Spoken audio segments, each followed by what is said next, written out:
ब्रह्मचारिणी की तुम्हें कथा सुनाते हैं, पावन कथा सुनाते हैं। नव दुर्गा के दूजे रूप का ध्यान लगाते हैं, हम कथा सुनाते हैं। हम माता ब्रह्मचारिणी की तुम्हें कथा सुनाते हैं, पावन कथा सुनाते हैं। नव दुर्गा के दूजे रूप का ध्यान लगाते हैं, हम कथा सुनाते हैं। हे ब्रह्मचारिणी माता, भक्तों की भाग्य विधाता। हे ब्रह्मचारिणी माता, भक्तों की भाग्य विधाता। प्रिय भक्तजनों, आज हम आपको माता ब्रह्मचारिणी की कथा सुनाएंगे। प्रिय भक्तों, माता ब्रह्मचारिणी नव दुर्गा का दूजा रूप है। यहाँ ब्रह्म का अर्थ तप है, अर्थात माता को तप का आचरण करने वाली माना जाता है। भक्तों, क्योंकि माता ने भगवान भोलेनाथ को पाने के लिए बड़ा ही घोर तप किया था, अतः इनका एक नाम ब्रह्मचारिणी अथवा तपस्चारिणी हुआ। तो आइए भक्तों जानते हैं इनकी महिमा और कथा।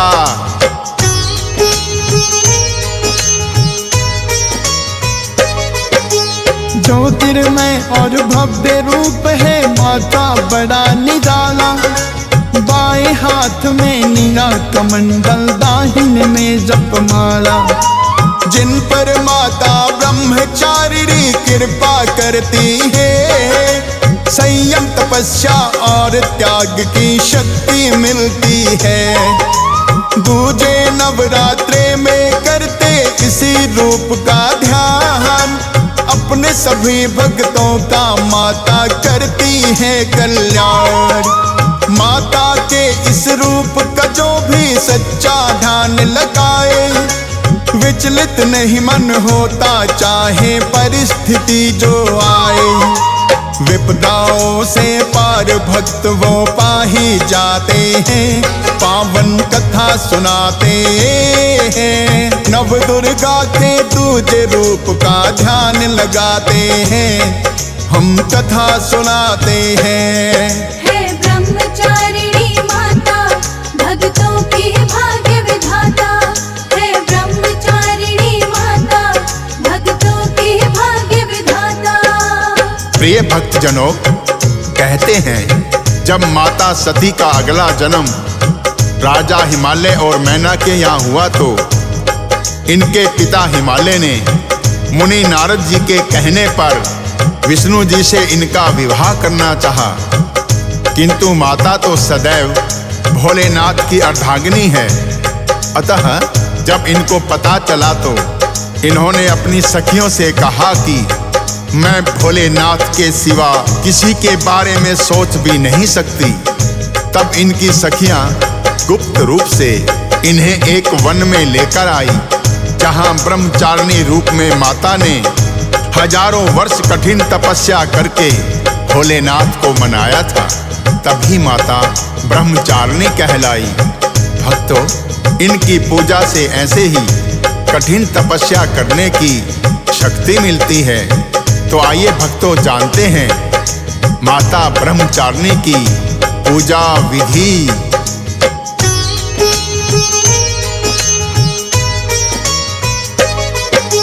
गंगा जल से करे शुद्ध पूजा वाला स्थान, श्री गणेश का सबसे पहले करना चाहिए ध्यान। माता ब्रह्मचारिणी की फिर मूर्ति स्थापित करना, कलश का पूजन चाहिए भक्तों अवश्य ही करना। पंचामृत से माता को फिर तो स्नान कराए, रोली चंदन अक्षत से फिर टीका इन्हें लगाए। लौंग का जोड़ा और पुष्प भी अर्पित करना है, धूप दीप नैवेद्य सहित फिर नाम सिमरना है। मिसल खीर या बर्फी का इन्हें भोग लगाते हैं, पावन कथा सुनाते हैं। नव दुर्गा के दूजे रूप का ध्यान लगाते हैं, हम कथा सुनाते हैं। हे ब्रह्मचारिणी माता, भक्तों की भाग्य विधाता। हे ब्रह्मचारिणी माता, भक्तों की भाग्य विधाता। प्रिय भक्तजनों, माता को सफेद रंग की मिठाई का भोग लगाना चाहिए। माता को सफेद रंग बड़ा ही भाता है, अतः षोडशो उपचार पूजा करने के पश्चात इन्हें मिश्री, हीर अथवा खोए की बर्फी का भोग लगाया जाता है और कम से कम 108 बार माता के इस मंत्र का जाप किया जाता है। मंत्र है, या देवी सर्वे भूतेषु ब्रह्मचारिणी रूपेण संस्थिता, नमस्तस्यै नमस्तस्यै नमस्तस्यै नमो नमः। अथवा ओम देवी ब्रह्मचारिण्ये नमः का जाप भी किया जा सकता है। शाम को फिर यही क्रम दोहराएं। पूजा पाठ के पश्चात कथा का श्रवण या पठन अवश्य ही करना चाहिए। माता की कथा सुनने से व्रत का पूर्ण फल प्राप्त होता है। प्रिय भक्तों, आज हम आपको माता ब्रह्मचारिणी की पौराणिक एवं दंत कथा दोनों ही सुनाएंगे। ध्यान पूर्वक श्रवण करें। आइए पहले सुनते हैं ये पौराणिक कथा।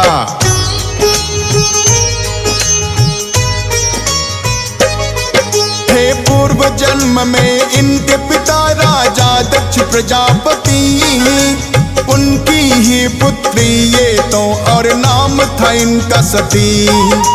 दक्ष प्रजापति की थी भक्तों 84 कन्याएं, विवाह योग्य होने लगी तो सबका विवाह रचाए। माता सती को किंतु भोलेनाथ ही भाते हैं, लेकिन दक्ष प्रजापति को ये पसंद न आते हैं। भोलेनाथ से ही माता ने पर है विवाह रचाया, चाहे निर्णय इनके पिता को पसंद नहीं आया। करके विवाह भोले उनको कैलाश ले आते हैं, पावन कथा सुनाते हैं। नव दुर्गा के दूजे रूप का ध्यान लगाते हैं, हम कथा सुनाते हैं। हे ब्रह्मचारिणी माता, भक्तों की भाग्य विधाता। हे ब्रह्मचारिणी माता, भक्तों की भाग्य विधाता। प्रिय भक्तजनों, अपने पिता दक्ष प्रजापति के ना चाहते हुए भी माता सती ने महादेव से विवाह रचाया और कैलाश पर्वत पर आ गए। एक दिन राजा दक्ष प्रजापति ने महायज्ञ का आयोजन किया, जिसमें सभी देवताओं को आमंत्रित किया, किंतु भोलेनाथ और माता सती को निमंत्रण नहीं दिया।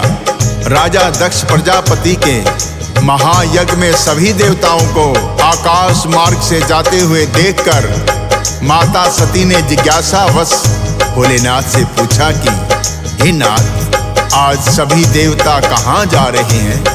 तब भोलेनाथ ने कहा कि देवी, आपके पिता के यहाँ महायज्ञ का आयोजन है, सभी देवता वहीं जा रहे हैं। इतना सुनकर माता सती भोलेनाथ से कहने लगी,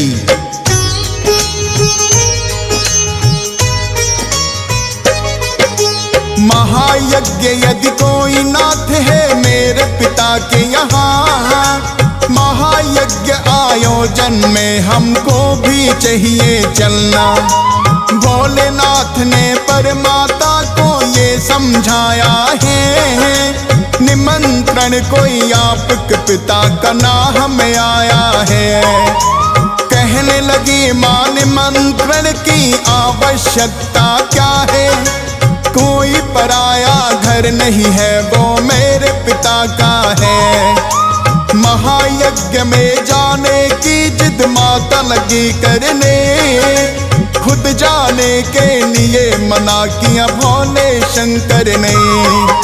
नंदी को पर वो माता के साथ पठाते हैं, पावन कथा सुनाते हैं।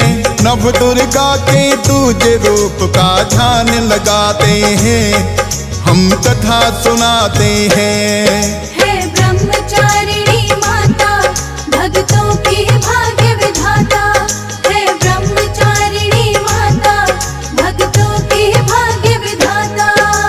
प्रिय भक्तजनों, बहुत जिद करने पर भोलेनाथ ने अकेले ही माता सती को यज्ञ में जाने की आज्ञा दे दी और उनके साथ नंदीश्वर को भेज दिया।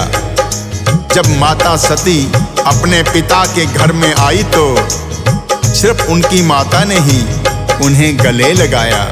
सभी बहनों और स्वयं उनके पिता ने उन्हें अनादर से ही देखा। इस पर भी माता सती चुप रही, किंतु जब यज्ञशाला में आकर देखा कि सभी देवताओं के लिए उचित स्थान यज्ञशाला में बनाए गए थे, किंतु भोलेनाथ और माता सती के लिए कोई स्थान नहीं था, अपने पिता से माता सती ने पूछा तो भोलेनाथ के लिए इनके पिता ने भी अपमानजनक वाक्यों का प्रयोग किया। इतना सुनकर तो माता सती का क्रोध सातवें आसमान पर पहुंच गया और उन्होंने अपने पिता से कहा कि आपने स्वयं यज्ञों के स्वामी भोलेनाथ का अपमान किया है, आपका ये यज्ञ कदापि संपूर्ण नहीं होगा। इतना कहकर माता ने स्वयं को योगाग्नि में भस्म कर लिया।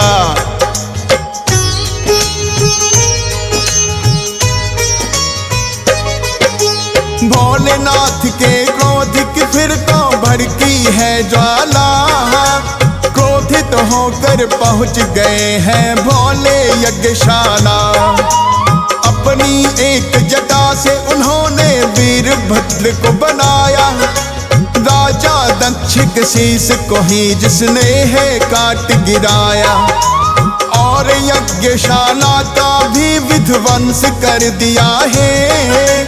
क्रोध शांत पर भोलेनाथ का अब तक नहीं हुआ है। जलती हुई सती को लेकर लगे हैं तांडव करने, तीनों लोक में मच गई त्राही, देवी देव लगे डरने।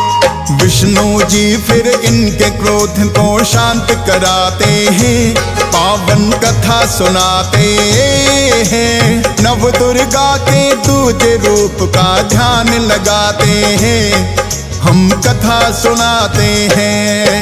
हे ब्रह्मचारिणी माता, भक्तों की भाग्य विधाता। हे ब्रह्मचारिणी माता, भक्तों की भाग्य विधाता। प्रिय भक्तजनों, माता सती की जलती हुई काया को लेकर जब भोलेनाथ तांडव करने लगे तो तीनों ही लोकों में त्राही त्राही मच गई। इतना देखकर ब्रह्मा जी ने विष्णु जी से विनती की कि भोलेनाथ के क्रोध को शांत करने का कोई उपाय कीजिए। विष्णु जी ने अपने सुदर्शन से माता सती के अंगों को इधर उधर बिखरा दिया और भोलेनाथ से कहने लगे, हे भोलेनाथ, दक्ष प्रजापति को अपनी भूल पर बड़ा ही पश्चाताप हो रहा है, अतः इन्हें क्षमा करें। विष्णु जी के कहने पर ही दक्ष प्रजापति के कटे हुए शीश ने भी भोलेनाथ से क्षमा याचना की। तब जाकर भोलेनाथ का क्रोध शांत हुआ और उन्होंने दक्ष प्रजापति को जीवन दान देते हुए उन्हें यज्ञ पशु बकरे का शीश लगा दिया और स्वयं वैरागी होकर कैलाश पर्वत पर आ गए। प्रिय भक्तों, जैसा कि पहले ही वर्णन कर चुके हैं, माता सती का अगला जन्म राजा हिमालय और मैना के घर हुआ था। जब इनके पिता ने इनके विवाह के लिए मुनि नारद के सुझाव पर विष्णु जी को चुना तो ये अपनी सखियों की सहायता से गुप्त रूप से एक वन में आ गई और भोलेनाथ की तपस्या में लीन हो गई, क्योंकि माता ने तो भोलेनाथ को ही पति रूप में स्वीकार कर लिया था। विष्णु जी से विवाह का प्रश्न ही नहीं उठता। अतः माता अपने पिता को बिना बताए ही वन में आकर घोर तपस्या में लीन हो गई।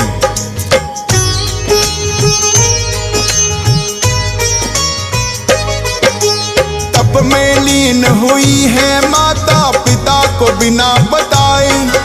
अनेकों वर्षों तक माता ने बेल और पत्ते खाए, और फिर वृक्ष के सूखे पत्ते माता लगी है खाने।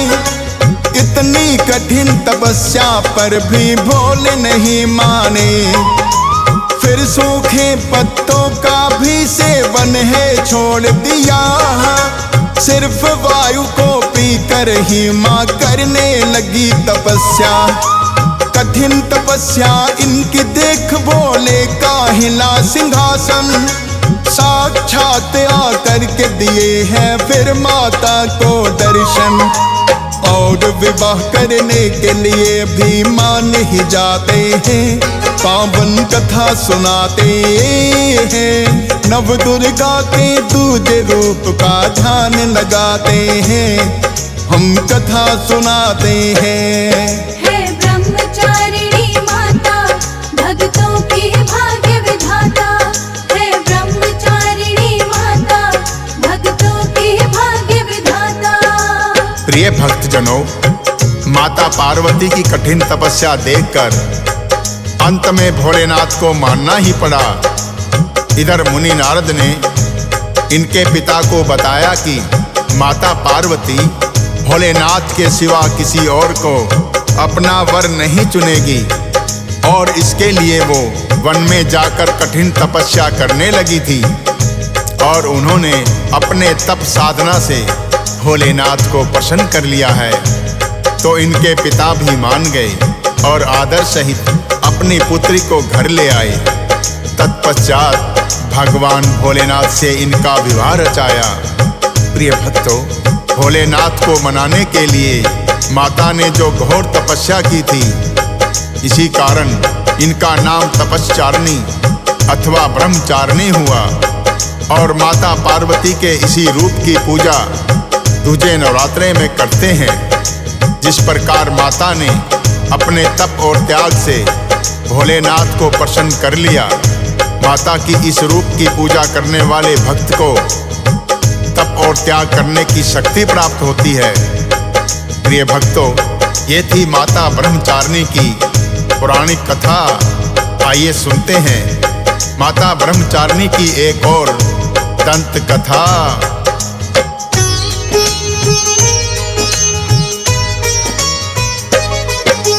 बड़े प्राचीन समय की है भक्तों ये भी कथा। देवदत्त नामक एक ब्राह्मण किसी नगर में था। पूजा पाठ करने वाला और बड़ा ही धर्म परायण। शिव और शक्ति दोनों के ही नाम का करता सिमरन। कलावती नामक पत्नी उसकी पतिव्रता नारी। सेवा में तत्पर रहती थी सदा ही आज्ञाकारी। स्वर्ण नाम का एक पुत्र है उनको प्राप्त हुआ। वंश बढ़ा तो ब्राह्मण के घर छाई है खुशियाँ। पति पत्नी भक्ति पथ पर ही चलते जाते हैं।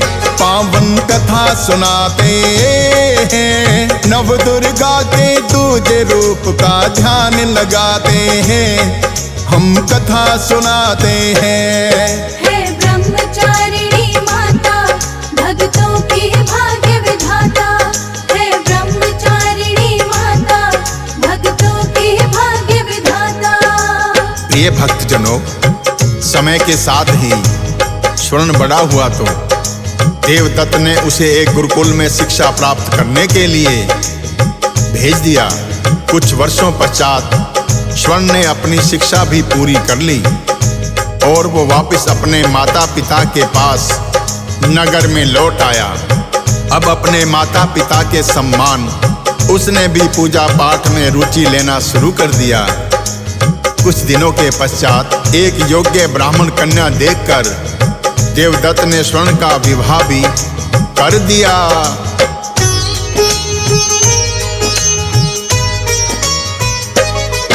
सुशीला नामक ब्राह्मण कन्या पत्नी बनकर आई। सुंदर पत्नी को पाकर वो हुआ प्रसन्न बड़ा ही। प्रेम बड़ा ही अपनी पत्नी से वो करता है। सुबह शाम पर माता का वो नाम सिमरता है। क्योंकि बचपन से ही मन में थी भक्ति की भावना, किंतु पत्नी सुशीला की थी और ही मनोकामना। सोचती थी वो मेरा पति हर समय रहे मेरे पास। पूजा और पाठ में उसका कम ही था विश्वास। माता और पिता उसके ये जान न पाते हैं, पावन कथा सुनाते हैं। नव दुर्गा के दूजे रूप का ध्यान लगाते हैं, हम कथा सुनाते हैं। हे ब्रह्मचारिणी माता, भक्तों की भाग्य विधाता। हे ब्रह्मचारिणी माता, भक्तों की भाग्य विधाता। प्रिय भक्तजनों, स्वर्ण की पत्नी सुशीला बड़ी ही सुंदर थी, किंतु स्वर्ण और उसके माता पिता के जैसे वो पूजा पाठ करने में कम ही विश्वास रखती थी। स्वर्ण ने अपनी पत्नी से कहा कि देखो, मेरा जन्म ब्राह्मण कुल में हुआ है, अतः पूजा पाठ यज्ञ हवन आदि हमारा नित्य प्रतिदिन का कर्म है। तो वो अपने पति को अपनी मीठी मीठी बातों में फंसाकर कहती है, ठीक है स्वामी, किंतु हमें अपने गृहस्थ जीवन को भी चलाना है। क्योंकि स्वर्ण पत्नी से अत्यधिक प्रेम करता था, तो पत्नी की बातें भी उसे उचित ही लगती। धीरे धीरे पति पत्नी का प्रेम बढ़ता गया और कुछ दिनों में वो अपने पत्नी प्रेम में इतना मगन हुआ कि पूजा पाठ से उसका ध्यान भंग होने लगा। पत्नी प्रेम में जब स्वर्ण का ध्यान भटकने लगा तो उसके पिता देवदत्त को ज्ञात हो गया कि स्वर्ण पत्नी प्रेम में मोहित होकर अपने पथ से भटक रहा है। तो देवदत्त अपने पुत्र को समझाने का कोई उपाय सोचने लगा। उसने सोचा कि क्यों ना पुत्र से इस बारे में पूछा जाए। एक दिन देवदत्त ने इस बारे में अपने पुत्र से पूछ ही लिया, हे पुत्र, क्या तुम अपने पत्नी प्रेम में पथभ्रष्ट तो नहीं हो रहे हो? स्वर्ण को उसके माता पिता ने बहुत ही अच्छे संस्कार दिए थे। उसने अपने पिता से कुछ भी ना छुपाया और सब सच बता दिया।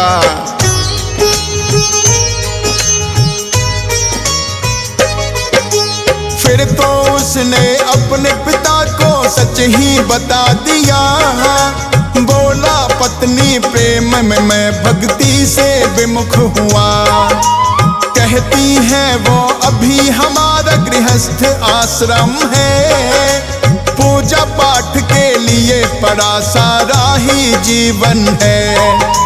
पूजा पाठ में इसलिए मेरा मन नहीं लगता है। मुझे बताए आप पिताश्री, इसका उपाय क्या है? आपको मुझसे अधिक पिताश्री धर्म कर्म का ज्ञान। पत्नी प्रेम के कारण मुझ में उपज रहा अज्ञान। फिर तो देवदत्त अपने पुत्र को उपाय बताते हैं, पावन कथा सुनाते हैं। नव दुर्गा के दूजे रूप का ध्यान लगाते हैं, हम कथा सुनाते हैं। हे ब्रह्मचारिणी माता, भक्तों की भाग्य विधाता। हे ब्रह्मचारिणी माता, भक्तों की भाग्य विधाता। प्रिय भक्तजनों, देवदत्त ने अपने पुत्र को समझाया कि हे पुत्र, जिस प्रकार गृहस्थ आश्रम में पति धर्म निभाना आवश्यक है, उसी प्रकार भक्ति करना भी आवश्यक है। प्रिय भक्तों, उस समय पावन नवरात्रों की वेला आरंभ हो चुकी थी और अगले दिन दूसरा नवरात्रा था। देवदत्त ने कहा कि तुम कल पूजा में अपनी पत्नी सहित बैठना। भक्तों, अगले दिन देवदत्त ने अपनी पत्नी, पुत्र और पुत्रवधू सहित विधि विधान से पूजा पाठ किया और माता ब्रह्मचारिणी की कथा सुनाई और कहा, हे पुत्र, माता ब्रह्मचारिणी का संयम, तप और त्याग देख के हमें शिक्षा लेनी चाहिए कि हमें अपने पद से भ्रष्ट नहीं होना है। प्रिय भक्तों, माता ब्रह्मचारिणी की कथा को सुनकर स्वर्ण और उसकी पत्नी के ज्ञान चक्षु खुल गए। स्वर्ण और उसकी पत्नी ने माता से क्षमा याचना की और वो दोनों भी माता की भक्ति में लीन हो गए।